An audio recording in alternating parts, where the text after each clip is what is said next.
Hello, viewers. Welcome to our Bible study today, where we will be continuing with our journey through the book of Judges. The focus on this study centers on Judges chapter 7, chapter 8, and chapter 9. We trust in God to continue fashioning our minds in His ways as we study the Word. The introductory verses of Judges chapter 7, that is verses 1 to verse 7, presents to us an instance when the children of Israel are about to go to war and have already pitched by the well of Harod. At this time, Gideon was well prepared with an army that encompassed tens of thousands of men. However, God was not delivering them by their might or by the might of their numbers, but by His might.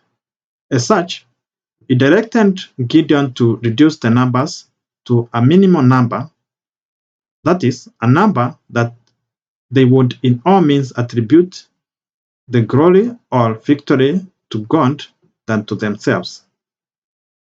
Following God's guideline, Gideon was left with a very tiny army of 300 men whom God would utilize to deliver the Midianites into his hands or to save the children of Israel from the oppression by the Midianites.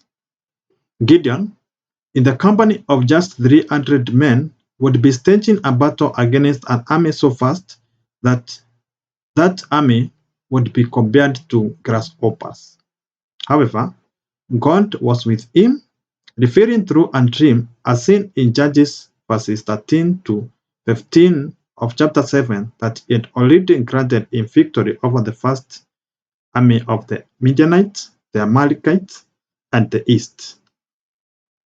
Gideon worshipped the Lord after receiving the revelation on the victory, even as he organized his 300 army for the battle by encouraging them with the ones that God had delivered their enemies into their hands.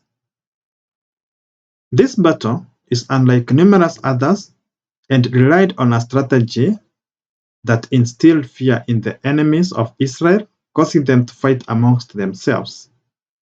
Gideon deployed a tactic involving blowing of trumpets, breaking pitchers, and shouting that the sword of the Lord and of Gideon.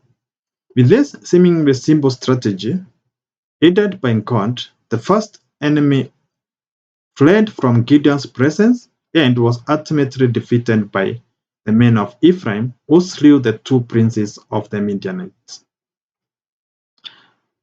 In chapter 8, we see it beginning at a point where Gideon and his tiny army are still pursuing the kings of Midian.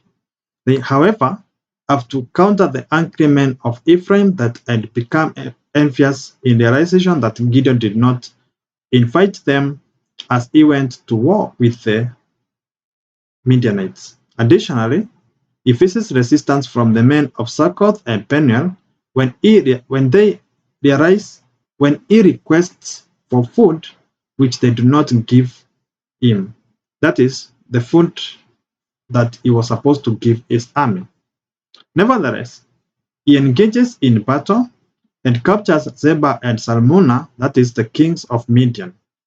After presenting the captured kings to the men of Succoth and Peniel, he fulfills his promise to punish them for failing to provide food during the conflict. In Judges chapter 8, verses 22, we see the men of Israel requesting Gideon to rule over them for delivering them from the hands of Midianites. He, however, refuses to be ruler of them, but outlines that it was God that would rule over them. Remember that Gideon by this time understands clearly that it is God that has granted him victory or has granted them victory, but it is not them or their numbers or their power.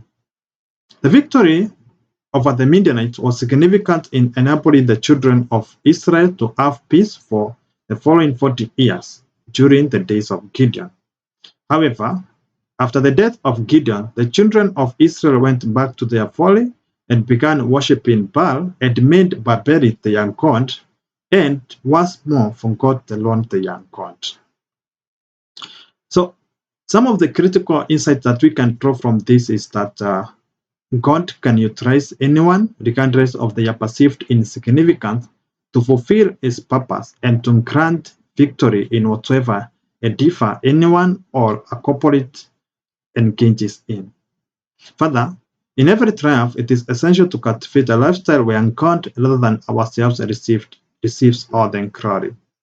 This emphasizes the importance of humility and recognizing God's sovereignty in our achievements. In chapter 9, we see the continuity of events following the death of Gideon.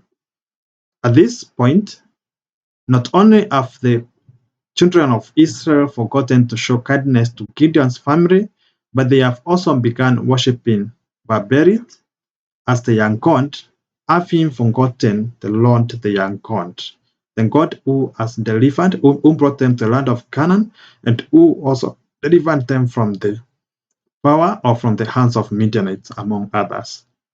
The death of Gideon seems to have stirred a long-standing desire in Abimelech, his concubine's son, to take leadership over the Israelites and the people of Shechem. This desire becomes evident as he conspires with the people of Shechem and ultimately kills all his brothers except Jotham, who manages to escape. However, in the latter verses, we see Jotham challenging Abimelech's leadership by delivering a parable that exposes the insincerity with which they threaten the house of Jerubbaal and curses them for their actions. It's also noted that 3 years into Abimelech's rule, God sends an evil spirit to stir discord between him and the men of Shechem as a form of retribution for their actions against the house of Gideon. The subsequent events fulfill this curse, leading to conflict among the men of Shechem and Abimelech, and ultimately the downfall and death of Abimelech. As we come to the end of this chapter, we can outline some insights that we have drawn from this chapter, including emphasizing the importance of walking in God's ways, the significance of being mindful of our desires so as to avoid deploying wicked schemes to fulfill them or to realize them, and also the significance of being kind as we maintain godliness in our interactions. Thank you for watching. This is the end of this study. We will meet again in the next Bible study. May God keep you. May God bless you.